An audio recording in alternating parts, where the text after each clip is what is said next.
Yan. Mga grapes. Galing sa farm. Matamis yan. Matamis din naman. Tikman natin. Galing yan. Tanim ito ni Lola. Kasi namatay na si Lola. Pero, nandun naman sa farm yung mga kapatid ni Amo, ni Madam. Bali sila nag-aasikaso ng farm. Malawak kasi yung farm nila. Kaya siguro nag-harvest sila ng prutas. Pinadalhan kami dito. Itinaksi nila ng 12 hours yata or 5 hours sa taxi. Galing doon sa village nila Amo. Tapos, yan din. Kaya dami, hindi namin alam kung paano ubusin yan. Tapos, apple, ganun din. Napakarami rin apple doon na tanim ni na Amo. Hindi rin naubos-ubos. Hindi rin kaya. Pero bumibili pa rin si na Amo sa supermarket. Yan, dalawang, ito, ilang tray ba ito? 3 naiwan sa bukid yung isang tray para doon sa mga security, sa nagyayaya ng aso, na doon iniwan doon isang tray na ganito kanina. Kasi doon kami galing sa bukid. Tapos may mga saging pa kasama. Yung iba din nilagay ni Amo sa ref. Sabi ko wag mong ilagay sa ref kasi mangingitim.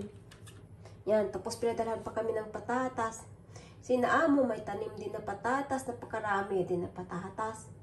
Ay, aywan, sabi ko kay Amo, ano nung gagawin natin ito? Napakarami. Sabi ko, sana natin ilagay, wala tayong paglagyan. Ang ref namin punong-puno ng mga, siyempre namimilitin sila, kahit na binibigyan na sila, bibili pa rin. Ganyan, kaya hindi ko alam kung saan ito lalagay. Sabi niya ni Amo, sa bahay daw, may ref doon sa bahay ko sa taas. Dadalhin daw doon. Yan. Tapos, ito, uga. Ayan.